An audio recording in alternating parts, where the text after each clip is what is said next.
چوڑیاں اور زیور اتارتی وہ اس کے ساتھ لیٹی تو گھبراہٹ کا شکار ہونے لگی۔ جسم کانپنے لگا لیکن وہ خود کو مضبوط ظاہر کرنے کی کوشش کر رہی تھی۔ لہنگا اتارو، وہ بولا۔ جی، شرٹ کے پیچھے ڈوریاں ہیں، اندھیرے میں مجھ سے نہیں کھلیں گی، میں روشنی میں کھول کر آتی ہوں۔ وہ اٹھنے لگی۔ نہیں، رہنے دو، میں کھول دیتا ہوں۔ وہ واپس بیٹھ گئی تو وہ اس کے قریب آ کر اس کی چولی کی ڈوریاں کھولنے لگا۔ جب کافی دیر تک کوشش کی مگر نہ کھلی تو وہ ایک ہی جھٹکے میں زور لگا کر توڑ گیا۔ چرر کی آواز کے ساتھ چولی بھی پھٹ گئی تھی۔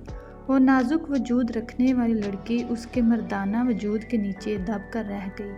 وہ اس کے نازک ہونٹوں پر جھک گیا اور خود کو سیراب کرنے لگا۔ رضا فاروق کا خوبصورت اور نرم و نازک سا وجود اسے کسی اور ہی دنیا میں لے گیا۔ وہ نہ چاہتے ہوئے بھی اس کے وجود کی دلکشی میں کھو سا گیا۔ "May I come in, sir?" نرم آواز پر معاذ کیسرانی نے اپنی فائل سے نظریں اٹھا کر سامنے دیکھا اور اسے اندر آنے کی اجازت دے دی۔ سامنے کھڑی 24 سالہ لڑکی اس کی سیکرٹری عائشہ احمد تھی۔ سرخ شلوار قمیض میں ملبوس، سر پر نفاست سے جمے دوپٹے کے ساتھ وہ ہمیشہ کی طرح پرسکون اور باوقار نظر آ رہی تھی۔ وہ پچھلے 7 سالوں سے اس کے دفتر میں کام کر رہی تھی اور معاذ کے مزاج کو اچھی طرح جانتی تھی۔ "سر، مجھے آپ سے ایک ضروری بات کرنی ہے." وہ جھجکتے ہوئے بولی۔ "ہاں بولو، میں سن رہا ہوں." وہ کہہ کر فائل ایک طرف رکھتا ہوا اپنے لیپ ٹاپ کی سکرین پر جھک گیا۔ "سر، میری ایک دوست ہے عائشہ" نے ہمت جٹا کر بات شروع کی۔ کی بورڈ پر تیزی سے چلتی ہوئی انگلیاں لمحے بھر کو رک گئیں۔ معاذ نے آنکھیں سکیڑ کر اس کی طرف تجسس بھری نظروں سے دیکھا۔ "کیسی مدد؟" "سر، میری دوست کو 15 لاکھ روپے کی ضرورت ہے۔" یہ کہتے ہی عائشہ نے نظریں جھکا لیں جیسے خود اپنی بات پر یقین نہ ہو۔ معاذ کا قہقہ کمرے میں گونج اٹھا۔ عائشہ اس پر مزید شرمندگی سے نظریں جھکا گئی۔ "15 لاکھ؟ عائشہ احمد، سیریسلی؟ تم جانتی ہو 15 لاکھ کتنی بڑی رقم ہے؟ اور میں اتنی بڑی رقم کسی انجان کو یوں ہی دے دوں؟ آخر اسے اتنے پیسوں کی ضرورت کیوں ہے؟" وہ سنجیدگی سے بولا۔ عائشہ نے رک کر دھیمی آواز میں کہا، "جی سر، اس کے والد کی اوپن ہارٹ سرجری ہے۔ ڈاکٹر نے اس آپریشن کے لیے 15 لاکھ مانگے ہیں۔ سر، وہ غریب لڑکی ہے، گھر میں کمانے والا کوئی نہیں، لیکن سر، وہ آہستہ آہستہ آپ کا قرضہ ادا کر دے گی۔" یہ کہتے ہوئے اس کی آواز بھر آئی اور اس نے دوبارہ نظریں جھکا لیں۔ معاذ نے کرسی سے ٹیک لگائی، آنکھوں میں عجیب سی چمک ابھری۔ "دلچسپ، لیکن وہ خود کیوں نہیں آئی؟ ظاہر ہے پیسہ اسے چاہیے تو سامنے بھی اسے ہی آنا چاہیے۔ سر، وہ پردہ کرتی ہے اور مجھے یقین بھی نہیں تھا کہ آپ مدد کریں گے یا نہیں، اسی لیے میں نے پہلے آپ سے بات کرنا مناسب سمجھا۔ اگر آپ اجازت دیں تو وہ آپ کے سامنے آ جائے گی۔ وہ پرسکون لہجے میں بولی۔ "نام کیا ہے تمہاری دوست کا؟" وہ دوبارہ لیپ ٹاپ پر مشغول ہو گیا۔ "رضا فاروق۔" عائشہ نے آہستگی سے کہا۔ "سر، آپ سب کی مدد کرتے ہیں، پلیز میری دوست کی بھی مدد کر دیں، کسی غریب کا بھلا ہو جائے گا۔" اس کے لہجے میں نمی اور اپنائیت واضح تھی۔ معاذ کی انگلیاں پھر رک گئیں۔ اس نے نظریں اٹھا کر گہری سانس لی۔ "عائشہ احمد، ہمیشہ یاد رکھنا، اس دنیا میں کچھ بھی مفت نہیں ملتا، کچھ پانے کے لیے ہمیشہ کچھ کھونا پڑتا ہے۔ خیر، اسے کل دفتر لے آؤ، میں دیکھ لوں گا کہ مجھے اس کی مدد کرنی چاہیے یا نہیں۔ اور ہاں، اسے کہنا میڈیکل رپورٹ ساتھ لے کر آئے۔" وہ تھوڑا جھکا اور سر دبایا۔ "اب جاؤ اور میرے لیے کافی لے آؤ، سر میں شدید درد ہو رہا ہے۔" عائشہ نے مسکراتے ہوئے سر ہلایا اور باہر نکل گئی۔ معاذ نے تھکن سے بھرپور ایک ٹھنڈی سانس لی، لیپ ٹاپ بند کیا اور کرسی پر سر گرا کر آنکھیں موند لیں۔ "ہاں رضا، میں نے سر سے بات کر لی ہے، انہوں نے کہا۔" "ہاں تو نہیں کی، لیکن وہ تم سے ملنا چاہتے ہیں۔ کل صبح 10 بجے ان کے دفتر آ جانا، دیکھنا وہ تمہیں پیسے دے دیں گے۔ سب ٹھیک ہو جائے گا۔ عائشہ نے اس کے ہاتھ پر ہاتھ رکھا تو رضا کی آنکھوں میں آنسو تیرنے لگے۔ وہ اس وقت ایک ریسٹورنٹ میں بیٹھی ہوئی تھی۔ دونوں گہری سہیلیاں تھیں، ایک ہی اسکول اور کالج میں ساتھ پڑھتی تھی۔ دونوں اپنی ہر بات ایک دوسرے سے شیئر کرتی تھی اور ایک دوسرے کے حالات و مسائل سے بھی بخوبی واقف تھیں۔ عائشہ، مجھے بہت ڈر لگ رہا ہے، بابا ٹھیک ہو جائیں گے نا؟ وہ نم آواز میں بولی تو عائشہ نے اسے اپنے بازو میں سمیٹ لیا۔ میری جان، گھبراؤ مت، زندگی اور موت تو اللہ کے ہاتھ میں ہے، ہم تو صرف کوشش کر سکتے ہیں، انشاءاللہ انکل ٹھیک ہو جائیں گے۔ عائشہ نے اسے تسلی دی۔ ہاں، میڈیکل رپورٹس بھی ساتھ لے آنا، اور فکر مت کرو، معاذ کیسرانی بہت اچھا انسان ہے، نہ جانے کتنے لوگوں کی مدد کر چکا ہے، وہ تمہاری بھی ضرور مدد کرے گا۔ عائشہ کی بات پر رضا نے آنسوؤں کے بیچ مسکرایا اور اس کا شکریہ ادا کرتی گلے لگتی خدا حافظ کہتی گھر آ گئی۔ رضا کے دل میں خوف اب بھی موجود تھا، مگر کہیں نہ کہیں امید کی ایک ہلکی سی کرن بھی جاگ اٹھی تھی۔ اگلی صبح رضا فاروق نے اپنے گاؤن کو مضبوطی سے تھاما اور دھڑکتے دل کے ساتھ کیسرانی گروپ اینڈ کمپنیز کی اس اونچی عمارت کو دیکھا جو شیشے کی طرح چمک رہی تھی۔ عائشہ بار بار اسے تسلی دے رہی تھی۔ گھبرانا مت رضا، تم بس اندر جا کر سر سے سیدھی بات کرنا، انشاءاللہ سب اچھا ہوگا۔ عائشہ نے اس کا ہاتھ تھام کر دبایا۔ رضا نے ہلکا سا سر ہلایا اور عائشہ کے ساتھ اندر داخل ہو گئی۔ ریسیپشن سے گزر کر وہ معاذ کے کیبن تک پہنچی۔ رضا فاروق نے بوجھل دل سے دستک دی۔ عائشہ نے اسے بیسٹ آف لک کا اشارہ کیا اور واپس چلی گئی، جبکہ رضا گھبراہٹ سے اپنی انگلیاں چٹکانے لگی۔ کمرے کے اندر سے بھاری مگر متوازن آواز آئی۔ دروازہ کھلا اور رضا دبے قدموں اندر داخل ہوئی۔ سفید برقعے میں سر تا پیر ڈھکی وہ لڑکی معاذ کیسرانی کے سامنے کھڑی تھی۔ صرف اس کی بڑی بڑی آنکھیں نظر آ رہی تھیں، سادگی میں بھی وہ بے حد پرکشش لگ رہی تھی۔ آنکھیں جھکی ہوئی تھی اور ہاتھ میں ایک فائل تھی۔ وہ کافی دیر تک مقابل کے بولنے کا انتظار کرتی رہی۔ جب کوئی نہ بولا تو معاذ نے سر اٹھایا۔ سامنے کھڑی لڑکی کو دیکھ کر اس کے چہرے پر ایک لمحے کو حیرت کی لہر دوڑ گئی۔ وہ بالکل ویسی نہیں تھی جیسی اس نے سوچا تھا۔ سامنے کھڑی لڑکی اپنی عمر سے کافی چھوٹی لگ رہی تھی۔ جسم کی کپ کپاہٹ اس کے لرزتے ہوئے دل کا پتہ دے رہی تھی۔ آنکھوں میں نمی اور سرخی تھی، جیسے کسی لمحے آنسو ٹپک جائیں گے۔ بار بار اپنی انگلیوں کو مروڑتی وہ اپنی گھبراہٹ پر قابو پانے کی ناکام کوشش کر رہی تھی۔ سانسیں تیز چل رہی تھیں اور نظریں زمین پر جمی ہوئی تھیں۔ معاذ اپنی کرسی پر ٹیک لگائے اسے بغور دیکھ رہا تھا، جبکہ وہ بے بسی اور جھجک کے حصار میں قید ہو کر ہمت ہی نہیں کر پا رہی تھی کہ سیدھی اس کی آنکھوں میں دیکھ سکے۔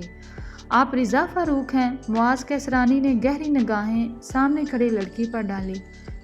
جی سر، رضا کی ہلکی آواز سے کانپ رہی تھی۔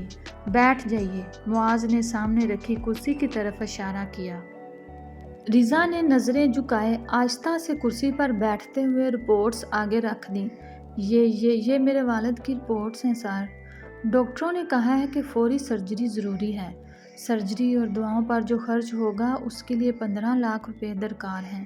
معاذ رپورٹس اٹھا کر بغور دیکھنے لگا۔ کمرے میں چند لمحے خاموشی چھائی رہی، صرف کاغذ پلٹنے کی آواز آ رہی تھی۔ رضا کے دل کی دھڑکنیں اس خاموشی میں اور تیز سنائی دینے لگیں۔ کچھ دیر بعد معاذ کیسرانی نے فائل بند کر کے گہری سانس لی۔ تو آپ کو مجھ سے 15 لاکھ چاہیے؟ رضا نے بے بسی سے سر ہلایا۔ جی سر، میں جانتی ہوں یہ بہت بڑی رقم ہے، لیکن میرے پاس اور کوئی راستہ نہیں ہے۔ میں آپ کو واپس کرنے کی پوری کوشش کروں گی، یہ آپ کا مجھ پر احسان ہوگا۔ وہ نظریں جھکائے آہستگی سے بولی۔ معاذ نے کرسی کی پشت سے ٹیک لگائی، ایک لمحے کو رضا کے چہرے کو غور سے دیکھا اور پھر اچانک اٹھ کر اس کے ساتھ والی کرسی پر بیٹھ گیا۔ رضا اس کے اچانک قریب بیٹھنے پر گھبرا گئی۔ چند لمحے کے لیے دونوں کی نظریں ملیں، لیکن رضا معاذ کی آنکھوں کی تپش برداشت نہ کر سکی اور نظریں جھکا لیں۔ پیسے دینا میرے لیے کوئی مسئلہ نہیں۔ 15 لاکھ دینا تو میرے لیے معمولی سی بات ہے رضا فاروق۔ وہ کچھ دیر رکا پھر بولا، لیکن کہتے ہیں کہ ہر چیز کی ایک قیمت ہوتی ہے، کچھ پانے کے لیے کچھ کھونا پڑتا ہے۔ اب سوال یہ ہے کہ کیا آپ یہ قیمت ادا کر سکتی ہیں یا نہیں؟ وہ ہلکا سا پرمانی مسکرایا۔ یہ سن کر رضا کا دل زوروں سے دھڑکنے لگا۔ وہ حیران اور پریشان نظروں سے اسے دیکھنے لگی۔ میں آپ کی بات کا مطلب نہیں سمجھ سکی سر، آپ کہنا کیا چاہتے ہیں؟ میں تو یہ قرض تھوڑا تھوڑا کر کے واپس کر دوں گی، وعدہ کرتی ہوں۔ وہ گھبراتے ہوئے جلدی سے بولی۔ معاذ نے پورے اعتماد لہجے میں کہا، میں نے کہا نا رضا، مجھے پیسوں سے کوئی مطلب نہیں۔ 15 لاکھ میرے لیے بہت معمولی بات ہے۔ میں یہ رقم آج ہی آپ کے اکاؤنٹ میں ٹرانسفر کر دوں گا، لیکن میری ایک شرط ہے۔ وہ دوبارہ اپنی کرسی پر جا بیٹھا۔ کیسی شرط؟ رضا نے انگلیاں چٹکاتے ہوئے پریشانی سے پوچھا۔ معاذ نے سرد لہجے میں کہا، تمہیں مجھ سے کانٹریکٹ میرج کرنی ہوگی۔ اس کی بات پر رضا ایک دم پتھر کی مورت بن گئی۔ ایک لمحے کے لیے وہ ہلنے کے قابل نہ رہی، جیسے زمین اس کے قدموں تلے سے کھینچ لی گئی ہو۔ آنکھوں میں بے یقینی اور چہرے پر صدمے کے آثار لیے وہ کچھ لمحے اسے گھورتی رہی، پھر یکدم غصے سے چیخی، کیا آپ کو ذرا بھی شرم نہیں آئی ایک لڑکی سے اتنی گھٹیا بات کرتے ہوئے؟ آپ جیسے گری ہوئی سوچ رکھنے والے انسان کو میں اپنا ہم سفر تو دور کی بات ایک لمحے کے لیے بھی برداشت نہیں کر سکتی۔ معاذ کیسرانی، میں نے آپ کو اچھا انسان سمجھا تھا، لیکن مجھے کیا معلوم تھا کہ آپ اتنی پست سوچ کے مالک ہیں۔ رضا کی آنکھوں میں غصے کی چمک اور دل میں شدید نفرت کے جذبات امڈ آئے، جیسے وہ ہر لفظ کے ساتھ اپنی توہین کا بدلہ لے رہی ہو۔ لیکن معاذ کیسرانی اس کے غصے اور انکار کو نظر انداز کر گیا۔ اس کی آنکھوں میں ایک عجیب سا اعتماد اور غرور جھلک رہا تھا، جیسے دنیا کی کوئی طاقت اس کے فیصلے کو بدل نہیں سکتی۔ رضا فاروق، وہ آہستہ مگر کاٹ دار لہجے میں بولا، میں جانتا تھا کہ تم یہ بات قبول نہیں کرو گی، مگر یاد رکھو میری بات مذاق نہیں ہے۔ کانٹریکٹ میرج تمہارا انتخاب نہیں بلکہ تمہاری مجبوری بنے گی، پھر تمہارے پاس انکار کا کوئی راستہ نہیں بچے گا۔ اس کے الفاظ رضا کے دل پر ہتھوڑوں کی طرح برس رہے تھے۔ وہ بے بس کھڑی آنکھوں میں نمی لیے اسے تک رہی تھی، لیکن معاذ کے چہرے پر بے نیازی چھائی ہوئی تھی، جیسے اسے پورا یقین ہو کہ سامنے والا اس کی بات رد نہیں کر سکے گا۔ تم اچھی طرح سوچ لو۔ وہ تھوڑا جھک کر اس کی آنکھوں میں دیکھتے ہوئے بولا، یہ نکاح میں نے وقت گزاری کے لیے نہیں کر رہا، مجھے اس میں کوئی دلچسپی نہیں۔ میں یہ نکاح صرف اپنی اولاد کے حصول کے لیے کر رہا ہوں۔ میری ہونے والی بیوی ماں نہیں بن سکتی، اور ہمارے ہاں جس سے ایک بار رشتہ طے کر دیا جائے اسے ہر حال میں قبول کیا جاتا ہے، چاہے وہ پسند ہو یا نہ ہو۔ وہ رکا، پھر کرسی کی پشت سے ٹیک لگا کر مزید بے رحمی سے بولا، یہ کانٹریکٹ میرج تب تک قائم رہے گی جب تک تم میرے بچے کی ماں نہیں بن جاتی۔ جیسے ہی تم مجھے میرا وارث دے دو گی، یہ رشتہ ختم ہو جائے گا۔ اس کے بعد تم آزاد ہوگی۔ وہ مزید بولا، میں تمہیں مجبور نہیں کرنا چاہتا، لیکن اپنے والد کو بچانے کے لیے تمہیں یہ قربانی دینی ہوگی یا نہیں، یہ فیصلہ تمہیں کرنا ہے، ورنہ 15 لاکھ روپے میں یوں ہی دینے کے لیے تیار نہیں، لیکن اگر 2 سال کے اندر اندر یہ رقم واپس کر سکو تو کر دینا، ورنہ تم جیسی درمیانے طبقے کی لڑکی 10 سال بھی کوشش کرے تو اتنی بڑی رقم نہیں چکا سکتی۔ وہ سنگ دل لہجے میں کہتا گیا، تمہارے پاس 2 راستے ہیں، یا تو 2 سال میں 15 لاکھ واپس کر دو، یا پھر کانٹریکٹ میرج کر کے مجھے میرا وارث دو اور طلاق لے کر آزاد ہو جاؤ، سکون کی زندگی گزارو۔ اس کے الفاظ کی سنگینی نے رضا کو اندر تک ہلا دیا۔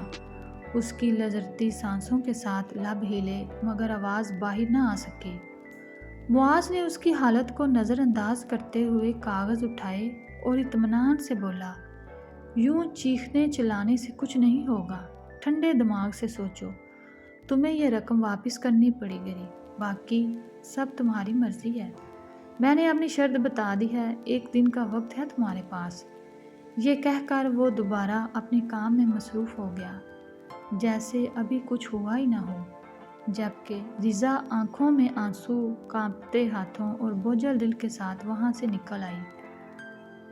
باہر قدم رکھتے ہی جیسے زمین اس کا ساتھ چھوڑنے لگی۔ وہ گھر پہنچی تو کمرے کی خاموشی میں تکیے میں منہ چھپا کر ساری رات روتی رہی۔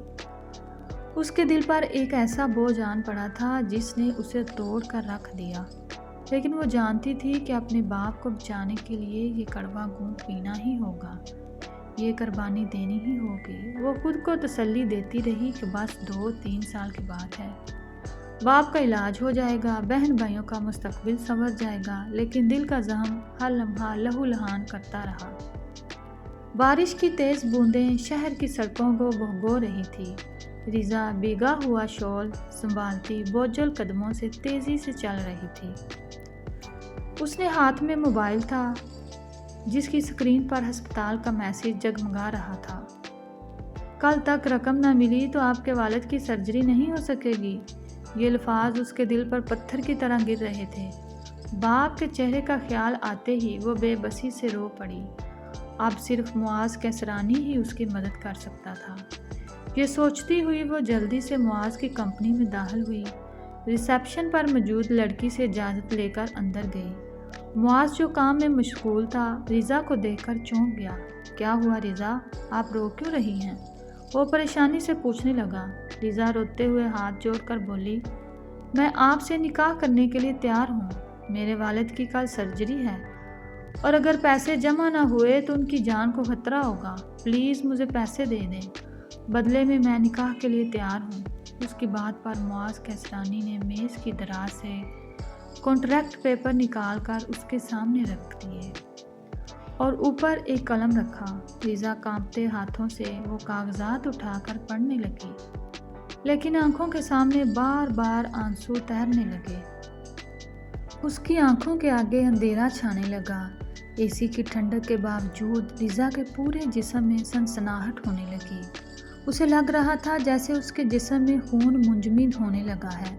اس کی ٹانگیں آہستہ آہستہ کانپنے لگیں تو معاذ نے اس کی حالت سمجھتے ہوئے اس کے سامنے پانی رکھا اور کندھے سے سہارا دے کر کرسی پر بٹھایا اور خود بھی سامنے والی کرسی پر بیٹھ گیا۔ رضا نے نظریں اٹھائیں۔ اس کے سامنے بیٹھا شخص اس وقت کالے ڈنر سوٹ میں ملبوس تھا۔ سفید رنگت، بھورے بال، شہد رنگ آنکھیں اور ہلکے گلابی لب جو آپس میں جڑے ہوئے تھے، جیسے وہ رضا کی نگاہوں سے غیر آرام دہ محسوس کر رہا ہو۔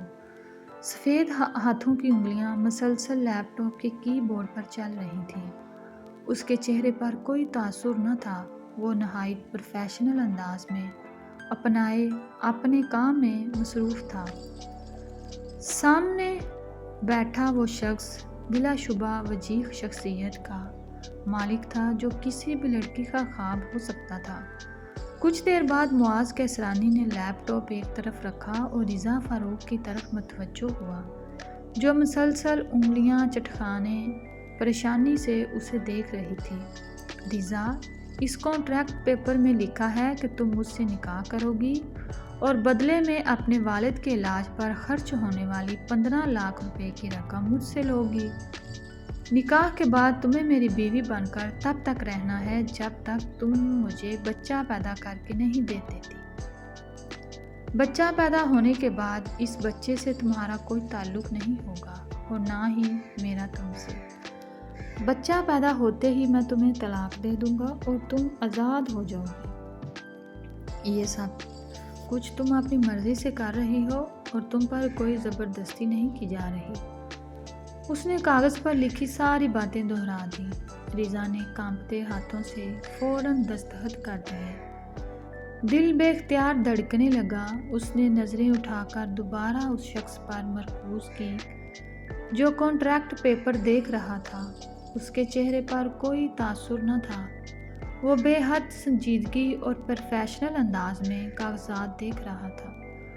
اس نے اپنے موبائل کا ویڈیو کیمرہ آن کیا اور رضا کے سامنے رکھتے ہوئے کہا، برائے کرم اس کیمرے میں دیکھ کر بولیں کہ یہ سب آپ اپنی مرضی سے کر رہی ہیں۔ آپ پر کوئی زبردستی نہیں کی جا رہی، وہ اس بات میں سر ہلاتے ہوئے بولی۔ جی، میں یہ کانٹریکٹ میرج اپنی مرضی سے ہی کر رہی ہوں، مجھ پر کوئی زور زبردستی نہیں کی جا رہی۔ وعدے کے مطابق میں معاذ کیسرانی کے ساتھ تب تک رہوں گی جب تک میں اس کے بچے کی ماں نہیں بن جاتی۔ جب وہ بچہ پیدا ہو جائے گا تو میرا اس پر کوئی حق نہیں ہوگا اور نہ ہی معاذ کیسرانی سے کوئی تعلق۔ یہ الفاظ وہ کتنی مشکل سے بول رہی تھی، صرف وہی جانتی تھی۔ معاذ نے موبائل اٹھا لیا اور اس کے بعد وہ بھاری قدموں سے اٹھی اور دروازے کی طرف بڑھی۔ اس سے پہلے کہ وہ باہر نکلتی، معاذ کی آواز پر اسے رکنا پڑا اور وہ واپس پلٹ آئی۔ میرا ڈرائیور کل شام 4 بجے آپ کو گھر سے لے جائے گا، تب تک آپ اپنے گھر والوں سے بات کر لیجئے، آپ کو فکر کرنے کی ضرورت نہیں۔ جب تک آپ میرے ساتھ رہیں گی، آپ کے خاندان کی ساری ضروریات کا خیال رکھا جائے گا۔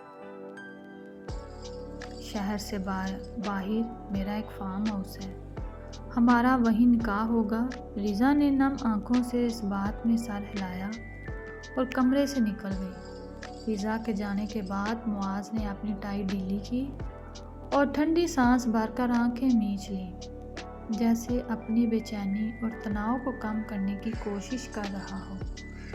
یہ اس کی زندگی کا سب سے مشکل فیصلہ تھا جو اس نے چند لمحوں میں کر لیا تھا۔ اس کی منگنی مروت کیسرانی، جو اس کے دادا تھے، نے بچپن میں ہی طے کر دی تھی۔ وہ ریحام کو پسند نہیں کرتا تھا، مگر خاندان کے دباؤ پر نکاح پر راضی ہو گیا۔ جب نکاح کا وقت آیا تو ریحام کا خوفناک ایکسیڈنٹ ہو گیا۔ حادثہ اتنا شدید تھا کہ گاڑی کے شیشے اس کے جسم میں پیوست ہو گئے اور اسٹیئرنگ اس کے نچلے حصے اور بچہ دانے پر زور سے لگا۔ نتیجتاً ڈاکٹرز نے اس کی جان تو بچا لی، مگر وہ ماں نہیں بن سکتی تھی۔ حادثے کے بعد وہ بظاہر صحت مند نظر آتی تھی، مگر ماں بننے کے امکانات نہ ہونے کے برابر تھے۔ تب ہی جب اس کی ملاقات ریزا فاروق سے ہوئی تو اس نے فوراً فیصلہ کر لیا۔ اس کے دادا بھی یہی چاہتے تھے کہ وہ کسی لڑکی سے کانٹریکٹ میرج کرے، اس سے بچہ حاصل کرے، پھر اس لڑکی کو رخصت کر دے اور دھوم دھام سے ریحام سے شادی کرے۔ ریحام معاذ کی محبت میں پوری طرح ڈوبی ہوئی تھی اور اس پر اپنا حق سمجھتی تھی۔ وہ پورے خاندان کی لاڈلی تھی اور مروت کیسرانی کی جان تھی۔ وہ ہرگز نہیں چاہتے تھے کہ ریحام کی شادی کہیں اور ہو۔ معاذ نے ہر پہلو کو باریک بینی سے سوچا اور پھر وہ اپنے ہی خیالات میں الجھ گیا۔ وہ ایسا نہیں چاہتا تھا مگر مجبور تھا۔ شہر کے قریب اندھیری تنگ گلیوں سے گزرتی ریزا فاروق جب اپنے چھوٹے سے گھر کے سامنے رکی تو غربت اور مایوسی کا احساس اسے پھر گھیرنے لگا۔ اگر حالات ایسے نہ ہوتے تو وہ کبھی بھی کانٹریکٹ میرج کے نام پر اپنی عزت کا سودا نہ کرتی۔ باقی عام لڑکیوں کی طرح اس کے بھی خواب تھے، لیکن آج جو قدم اس نے اٹھایا تھا اس کے بعد سب ناممکن سا لگ رہا تھا۔ اس نے گہرا سانس بھر کر سارے خیالات کو جھٹکا اور دروازے پر دستک دی۔ ماں نے دروازہ کھولا۔ اس کے چہرے پر تھکن عیاں تھی، بال بکھرے ہوئے تھے مگر آنکھوں میں امید کی چمک تھی۔ ریزا اندر آئی، گاؤن اتارا اور چارپائی پر رکھ دیا۔ ماں فوراً پانی لے آئی جو اس نے ایک ہی سانس میں پی لیا۔ اماں، کام ہو گیا ہے، آپ فکر نہ کریں، کل بابا کی سرجری ہو جائے گی۔ معاذ کیسرانی نے وعدہ کیا ہے کہ وہ ساری رقم دے گا، مگر وہ اپنی بات ادھوری چھوڑ گئی۔ رقیہ بیگم نے اسے پریشانی سے دیکھا۔ ریزا نے اپنی ماں کو سب کچھ بتا دیا۔ وہ خاموش ہو گئی، پھر خون کے آنسو روتے ہوئے بیٹی کو گلے لگا لیا۔ دونوں ماں بیٹی پھوٹ پھوٹ کر رو دی۔ اگلے دن شام 4 بجے معاذ کا ڈرائیور آ گیا۔ محلے والے اتنی بڑی گاڑی دیکھ کر تجسس میں آ گئے تو رقیہ بیگم نے کہہ دیا کہ رضا کو نوکری مل گئی ہے اور وہ دوسرے شہر جا رہی ہے۔ سب مطمئن ہو گئے۔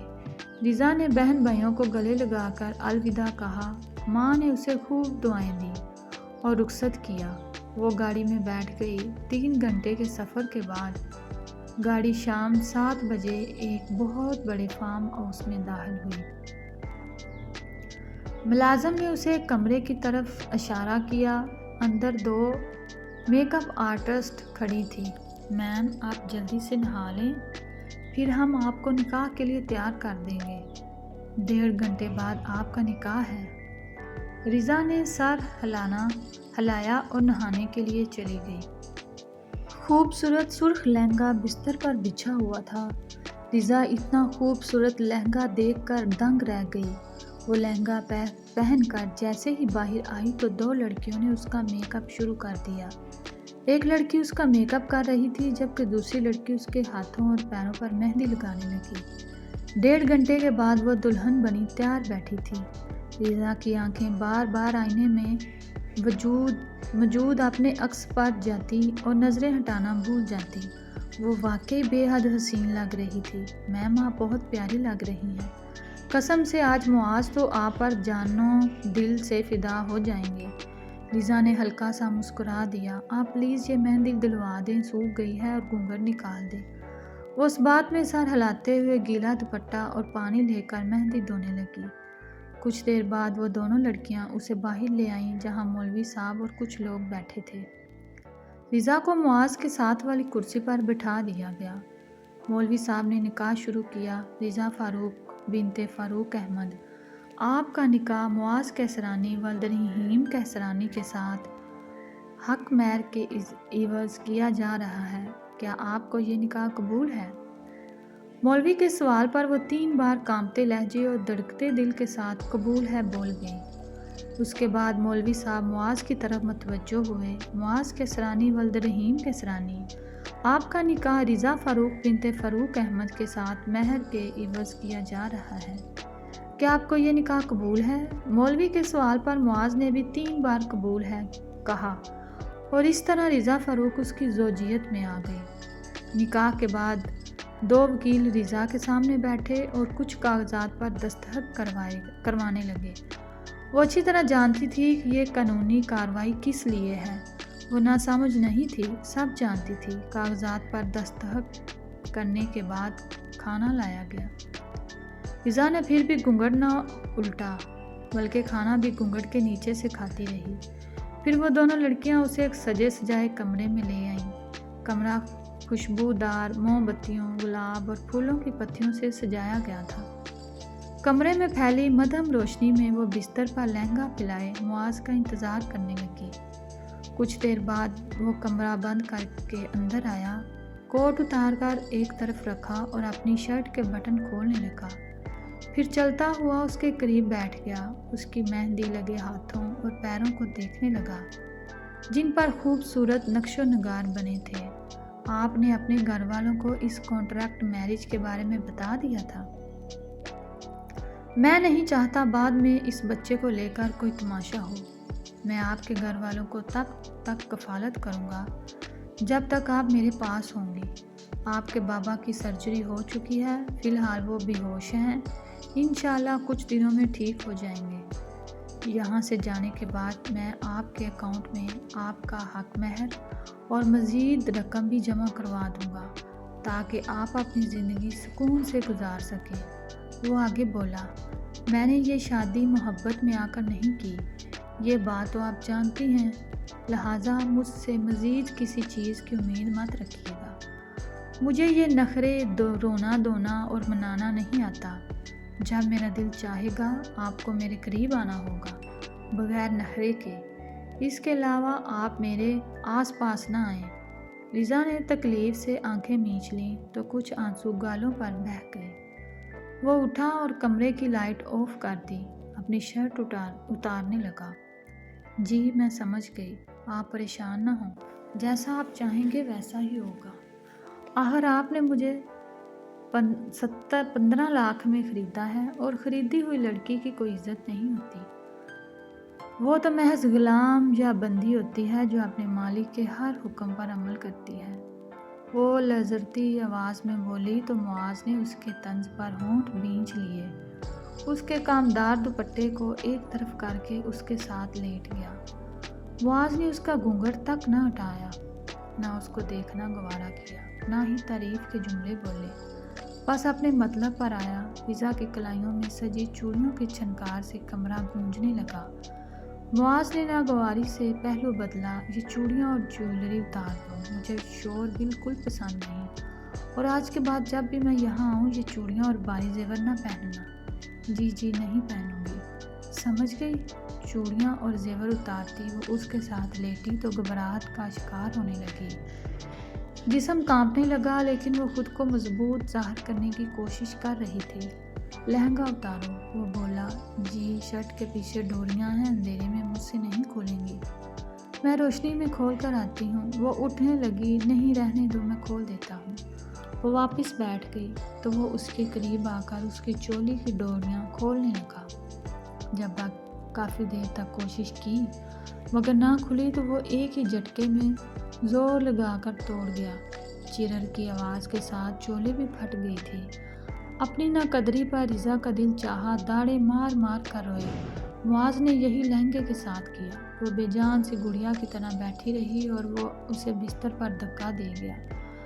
وہ سیدھی پیچھے گری، اس پر جھکتا گیا، جگہ جگہ اسے چومنے لگا، گردن پر دانت کاٹ گیا۔ رضا نے بیڈ شیٹ کو مٹھیوں میں دبوچ لیا، پھر اس کی چیسٹ پر موجود آخری کپڑا بھی اس کے بدن سے جدا کر گیا۔ وہ نازک وجود رکھنے والی لڑکی اس کے مردانہ وجود کے نیچے دب کر رہ گئی۔ وہ اس کے نازک ہونٹوں پر جھک گیا اور خود کو سیراب کرنے لگا۔ رضا فاروق کو خوبصورت اور نرم و نازک سا وجود اسے کسی اور ہی دنیا میں لے گیا۔ وہ نہ چاہتے ہوئے بھی اس کے وجود کی دلکشی میں کھو سا گیا۔ رضا نے نچلے ہونٹ کو دانتوں تلے دبا کر اپنی چیخوں کا گلا گھونٹنا چاہا، کیونکہ سامنے والے کو چیخنے چلانے یا رونے دھونے والی لڑکیاں پسند نہیں تھی۔ وہ معاذ سے یہ تک نہ کہہ سکی کہ اسے درد ہو رہا ہے۔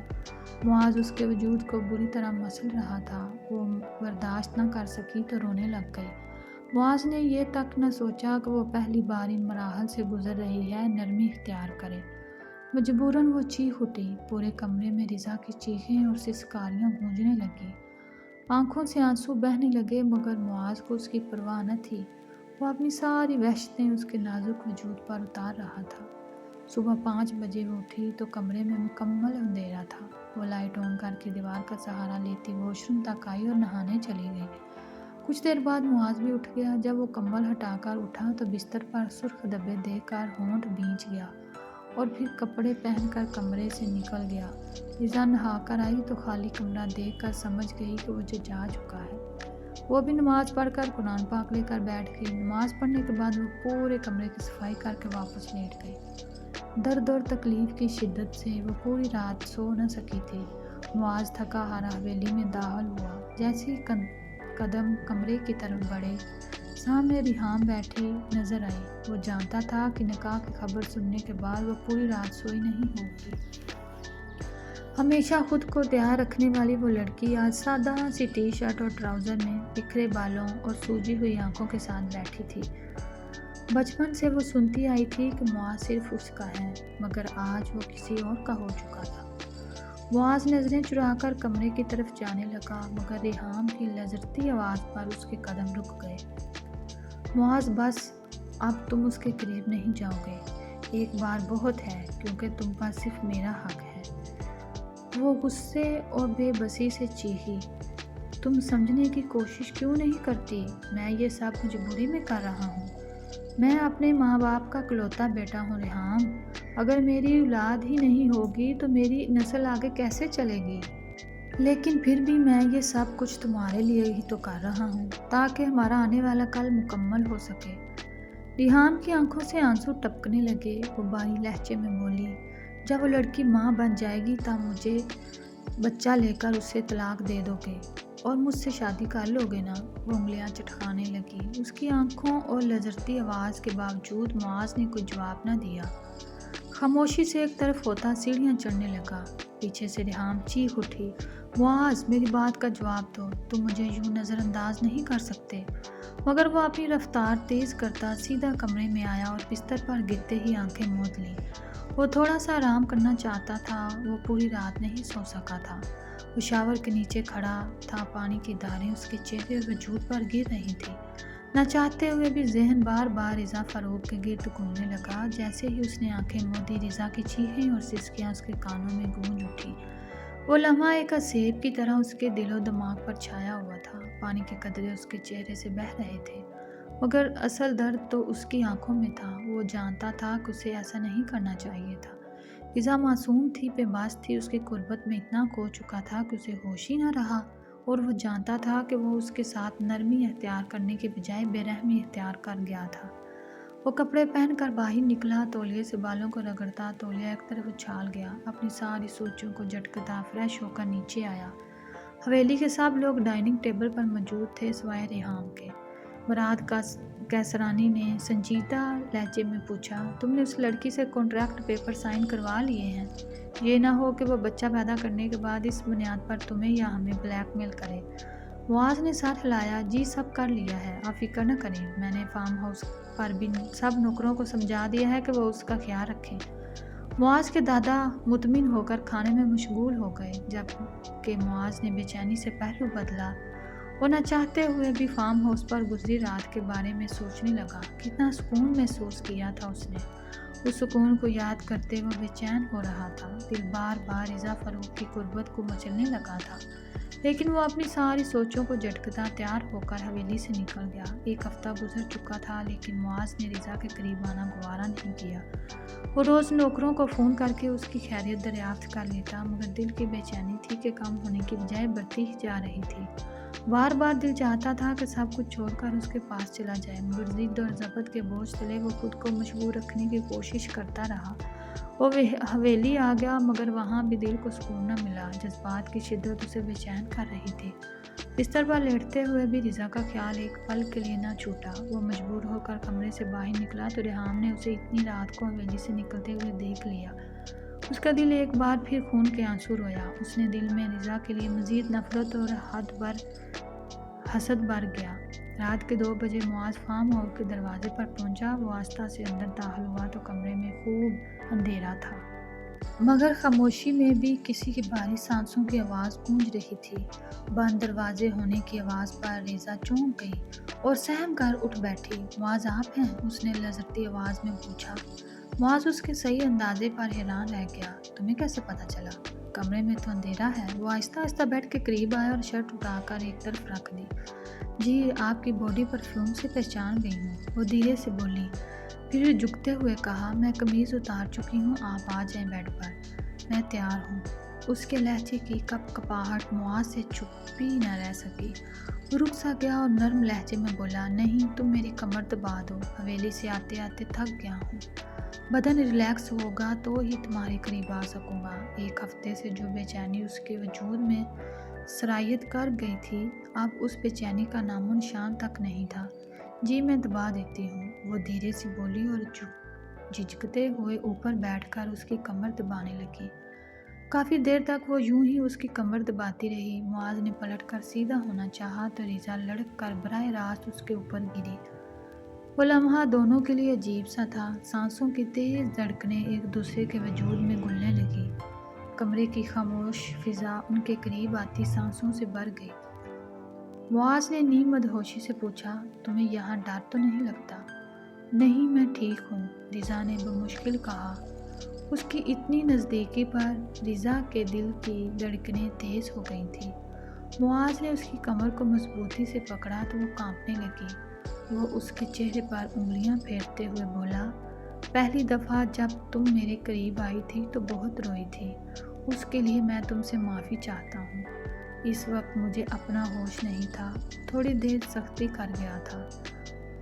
وہ لمحہ بھر رکا اور اس کو بیڈ پر منتقل کر گیا اور اس کی گردن پر لب رکھ گیا۔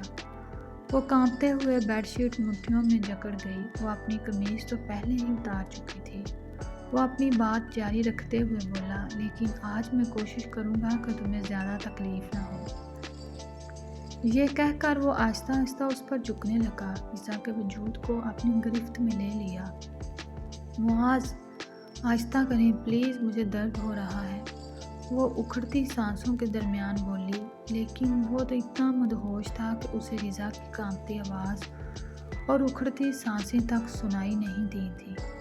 کافی دیر بعد وہ تولیے سے پسینہ پوچھتا اس سے دور ہوا اور بستر پر سکون سے آنکھیں بند کرتا سونے کی کوشش کرنے لگا، لیکن رضا کی حالت ٹھیک نہیں تھی، وہ اب بھی ہولے ہولے کانپ رہی تھی، پورے وجود میں درد سرایت کر چکا تھا۔ وہ سونے کی کوشش کرنے لگی لیکن سو نہ سکی۔ پھر اچانک معاذ نے اسے اپنی طرف کھینچ کر باہوں میں بھر لیا، وہ بھی سکون محسوس کرتی اس کے سینے میں منہ چھپانے لگی۔ کیا ہوا، کیوں رو رہی ہو، درد زیادہ ہو رہا ہے؟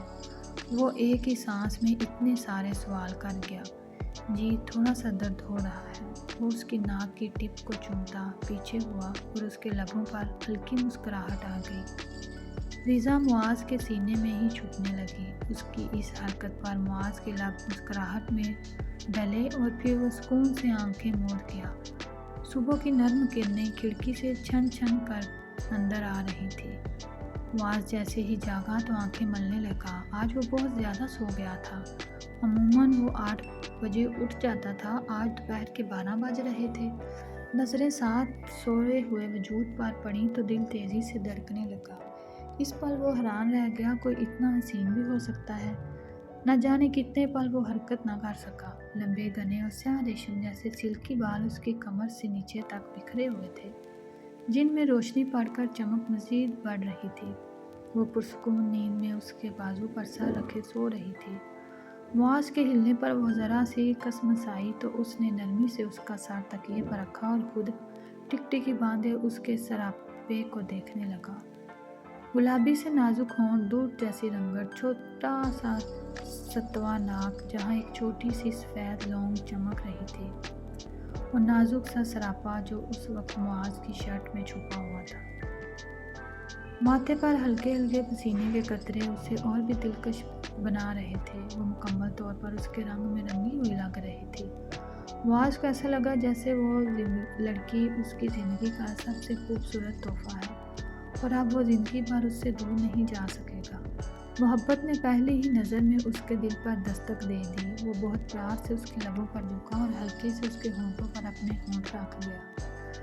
اس کے ہونٹ مسکراہٹ میں ڈل گئے۔ وہ بیڈ سے اٹھ گیا، فریش ہونے کے لیے واش روم چلا گیا۔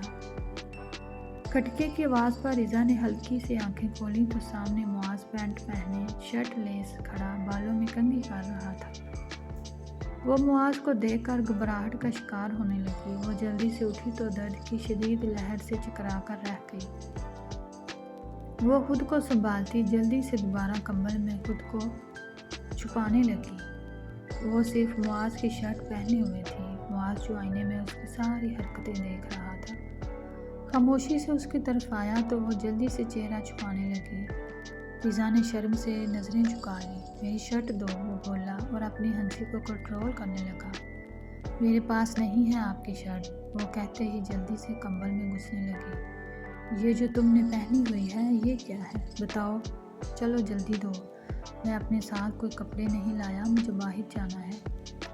میں ایسے تو نہیں جا سکتا، وہ پینٹ کی جیبوں میں ہاتھ ڈالے بڑے مزے سے بولا۔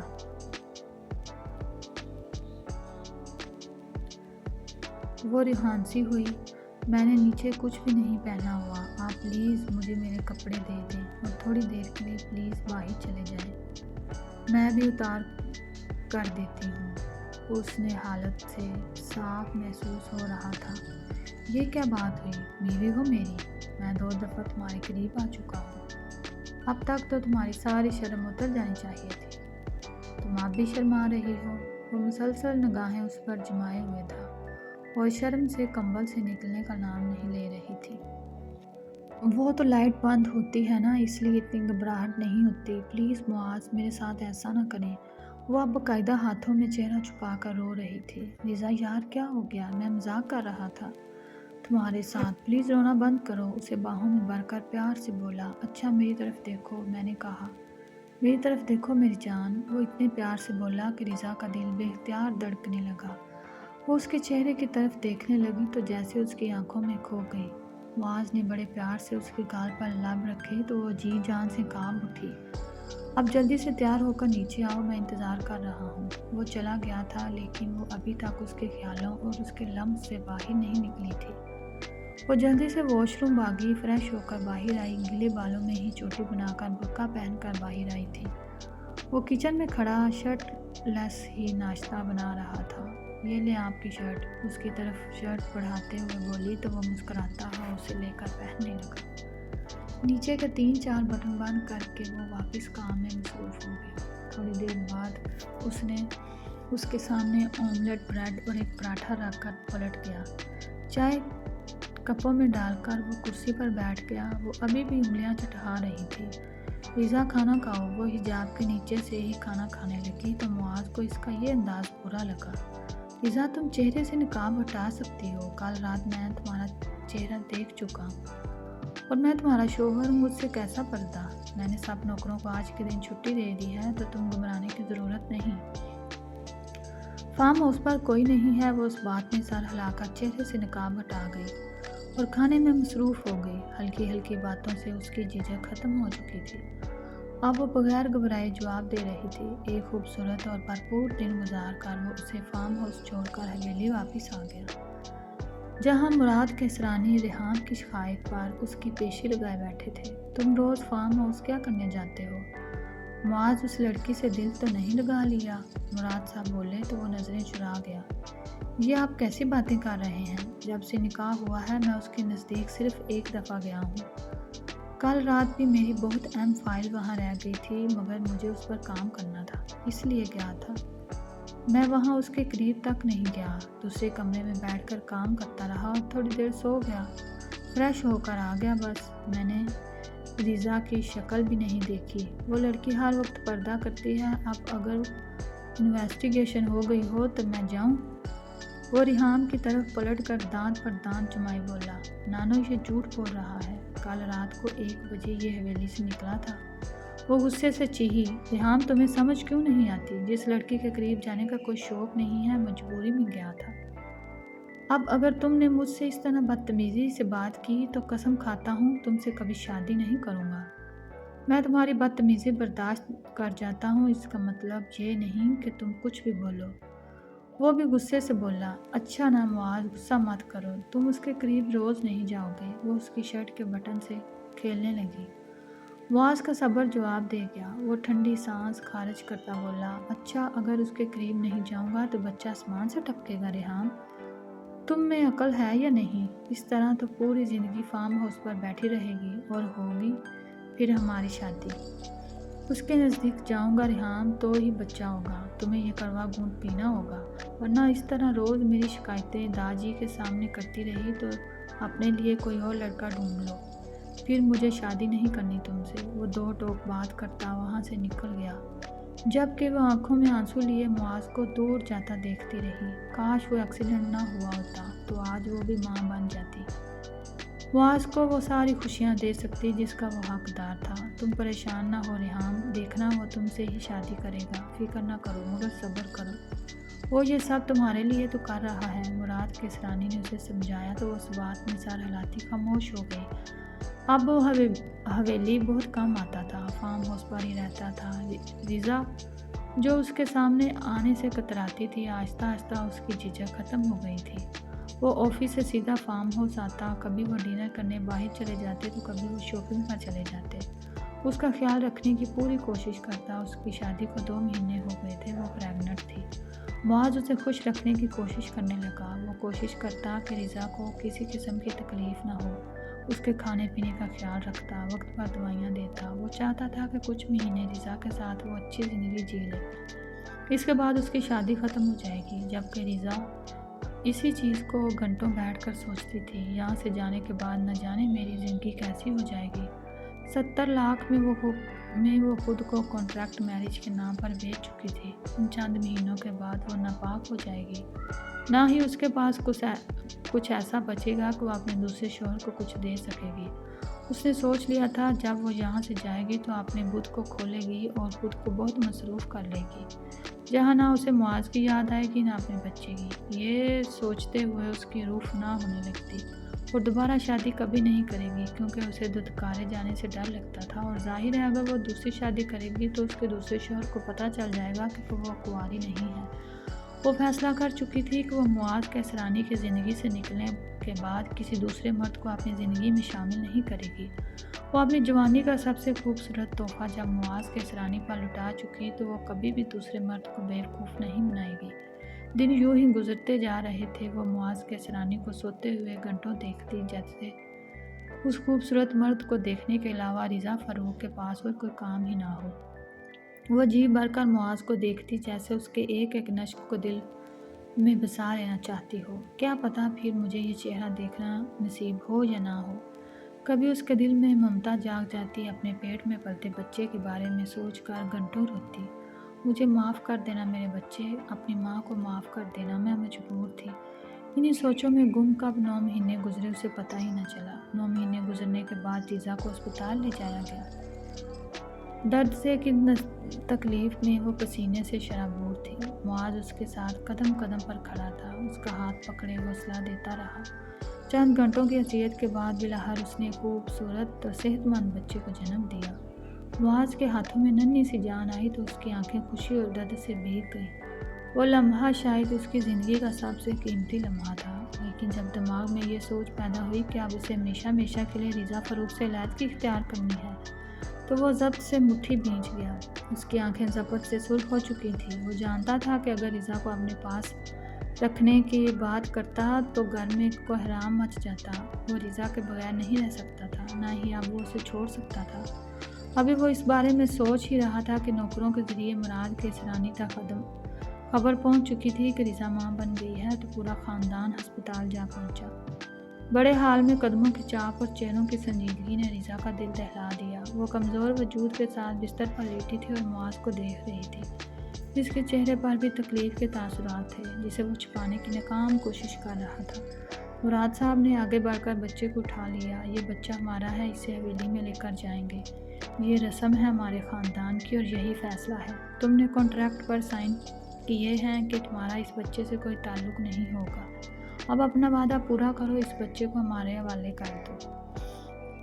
رضا کا دل جیسے کسی نے مٹھی میں جکڑ لیا، آنکھوں سے آنسو بہنے لگے۔ میرا بچہ مجھے دے دو، میں اس کے بغیر نہیں رہ سکتی، پلیز اسے مجھے واپس دے دو۔ یہ بہت چھوٹا ہے، میں مر جاؤں گی اس کے بغیر، وہ ان کے سامنے ہاتھ جوڑ کر بولی۔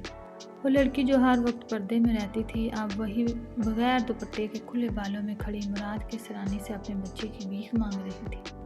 معاذ پلیز مجھے میرا بچہ دے دو، ان سے کہو نا مجھے میرا بچہ واپس دے دیں، ابھی وہ بہت چھوٹا ہے، میں نہیں رہ سکتی اس کے بغیر۔ تم اپنی کزن سے بھی شادی کر لو، مجھے کوئی اعتراض نہیں۔ مجھے اپنے بچے کی آیا رکھ لو، میں حویلی کے سارے کام کر دوں گی، لیکن پلیز مجھے میرے بچے سے جدا مت کرو معاذ۔ وہ اپنی تکلیف کو نظر انداز کرتی اس کے قدموں میں گر گئی اور معاذ وہیں بت بنا کھڑا رہا، مگر کسی نے اس کی فریاد نہ سنی۔ عورتیں اور مرد جب بچے کو گود میں لیے ایک دوسرے کو مبارکباد دینے لگے۔ پھر رسم اور رواج کے نام پر وہ ننھی سی جان کو رضا کے پہلو سے جدا کر کے حویلی لے گئے۔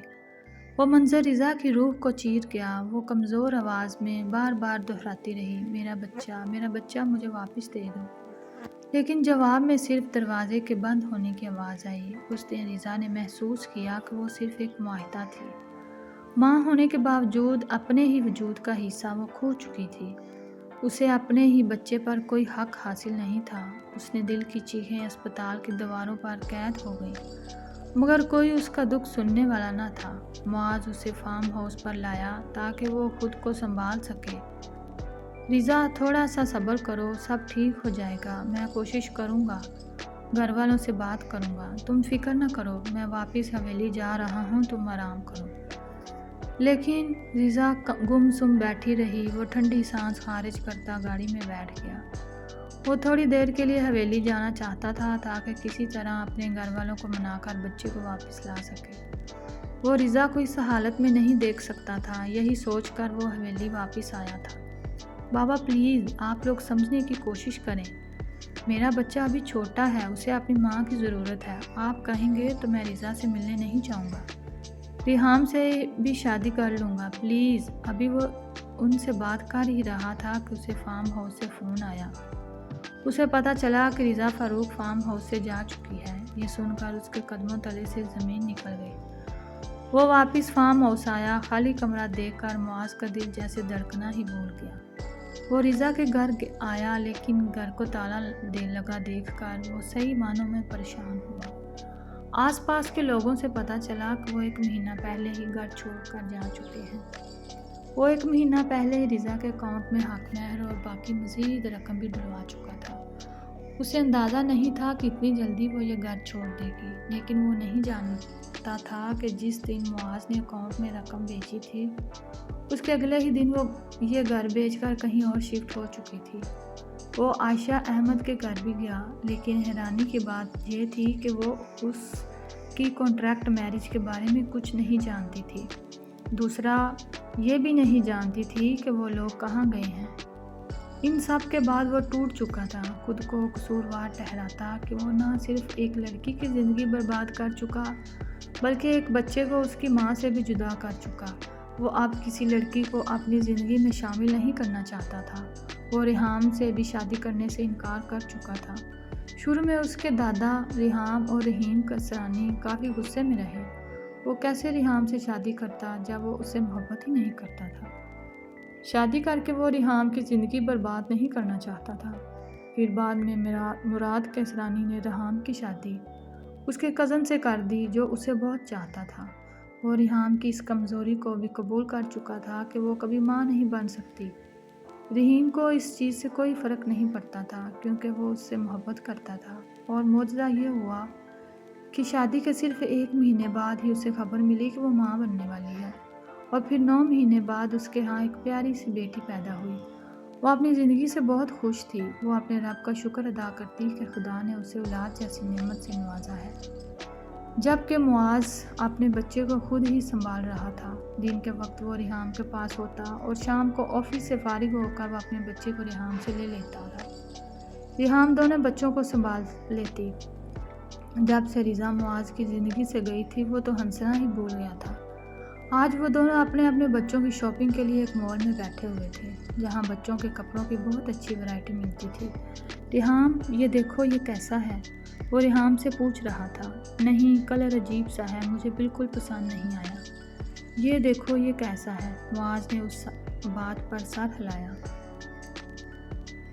وہ ڈھیر ساری شاپنگ کر کے گھر کی طرف روانہ ہوئے کہ راستے میں گاڑی خراب ہو گئی۔ معاذ کیا ہوا؟ ریحام گاڑی گرم ہو گئی ہے، پانی ڈالنا پڑے گا، تم یہاں بیٹھو، میں یہ سامنے والے گھر سے پانی لے کر آتا ہوں۔ وہ سر ہلا کر بچوں کی طرف متوجہ ہو گئی۔ معاذ نے ٹھنڈی سانس خارج کی اور سامنے والے گھر کا دروازہ کھٹکھٹایا۔ کون ہے؟ اندر سے ایک نسوانی آواز آئی۔ جی آنٹی، مجھے تھوڑا سا پانی مل جائے گا کیا؟ میری گاڑی گرم ہو گئی ہے، وہ کہہ کر خاموش ہو گیا۔ اچھا بیٹا، 2 منٹ میں دیتی ہوں۔ جیسے ہی دروازہ کھلا وہ دنگ رہ گیا۔ آفتاب بیگم کے ہاتھ سے پانی کا جگ زمین پر گر گیا۔ ریحام بھی دونوں بچوں کو لے کر گاڑی سے باہر نکل آئی۔ رضا کہاں ہے آنٹی؟ مجھے اس سے بات کرنی ہے، وہ سنجیدگی سے بولا۔ جب کوئی جواب نہ آیا تو وہ غصے سے دروازہ کھولتا اندر داخل ہو گیا۔ رقیہ بیگم اسے روکتی رہی لیکن وہ راستے میں آئی ہر چیز کو ٹھوکر مارتا چلا گیا۔ امی، اتنا شور کیوں ہے؟ کون آیا ہے؟ سامنے سے آتی رضا نے معاذ کو دیکھا تو وہ دنگ رہ گئی۔ اتنی مشکل سے تو زندگی کی طرف لوٹی تھی، اب پھر معاذ اس کی زندگی میں واپس آ گیا تھا۔ وہ سنجیدگی سے اس کے چہرے پر نظریں گاڑے کھڑا تھا۔ معاذ پلیز غصہ نہ کرو، 2 سال بعد ملی ہوں، ذرا سکون سے بیٹھ کر بات کرو، ریحام نے اسے سمجھانا چاہا۔ کیسے آرام سے بیٹھ کر بات کروں ریحام؟ یہ لڑکی مجھے اپنی محبت میں قید کر کے بغیر بتائے فارم ہاؤس سے چلی گئی اور تم کہہ رہی ہو کہ آرام سے بات کروں؟ 2 سال ریحام، 2 سال، کہاں کہاں نہیں ڈھونڈا میں نے اسے۔ میں ہی پاگل تھا ریحام جو اس لڑکی سے محبت کر بیٹھا۔ وہ لب بھی گیا اور سامنے کھڑی لڑکی زلزلوں کی ضد میں آئی تھی۔ وہ یہی سمجھی کہ معاذ اس سے ہمدردی کی بنا پر بات کر رہا ہے۔ وہ اس وقت اتنی ڈسٹرب تھی کہ اسے کچھ سمجھ نہیں آ رہا تھا۔ اور تمہیں کیا مجھ پر یقین نہیں تھا جب میں نے تمہیں کہا تھا کہ صبر کرو، میں سب ٹھیک کر دوں گا؟ تم نے میرا یقین کیوں نہیں کیا؟ بتاؤ مجھے۔ وہ غصے سے چیخا، میں ڈر گئی تھی۔ معاذ، میرا بچہ کہاں ہے؟ خدا کے واسطے مجھے بتا دو میرا بچہ کہاں ہے؟ اپنے بچے کے لیے میں پل پل تڑپی ہوں۔ معاذ، مجھے معاف کر دو۔ اس وقت حالات ہی کچھ ایسے تھے کہ مجھے لگا تم اپنے گھر والوں کا ہی ساتھ دو گے، تم مجھے طلاق دے دو گے، اس لیے بغیر سوچے سمجھے تمہیں چھوڑ کر آ گئی۔ مجھے معاف کر دو۔ وہ اس کے قدموں میں بیٹھ گئی۔ معاذ نے اسے اٹھا کر سینے سے لگایا تھا۔ ماما، بابا، روحان کی آواز پر وہ اس سے دور ہوئی۔ میرا بچہ، میرا پیارا بچہ، وہ والہانہ اسے چوم رہی تھی۔ میں نے تمہیں کبھی طلاق دینے کا سوچا بھی نہیں تھا۔ میں نے تو ریحان سے بھی شادی نہیں کی۔ پوچھ لو اس سے، مجھے مزید مت تڑپاؤ۔ ریزا، واپس آ جاؤ میری زندگی میں، مجھے اور میرے بیٹے کو تمہاری ضرورت ہے۔ اس کے سر پر بوسہ دیتا بولا تو ریزا کی نظریں جھکا لی۔ کیا تم مجھے پھر سے اپنی زندگی میں جگہ دو گے؟ وہ روتے ہوئے بولی، تم تو کبھی میری زندگی سے گئی نہیں، تمہاری یاد کے ساتھ ہی تو میں نے یہ 2 سال گزارے ریزا۔ مجھے تو تم سے پہلے ہی نظر میں محبت ہو گئی تھی، معاذ نے اس کی آنکھوں میں دیکھ کر جواب دیا۔ وہ روتے ہوئے معاذ کے سینے سے لگی تھی اور معاذ نے ہاتھ بڑھا کر ریحان سے اپنے بیٹے کو لے لیا تھا۔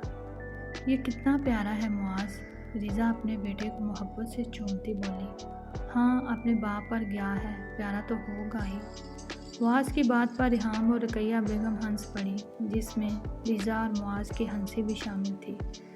رقیہ بیگم نے نم آنکھوں سے ہاتھ اٹھا کر اپنی بیٹی کو یوں ہی خوش رہنے کی دعا دی تھی۔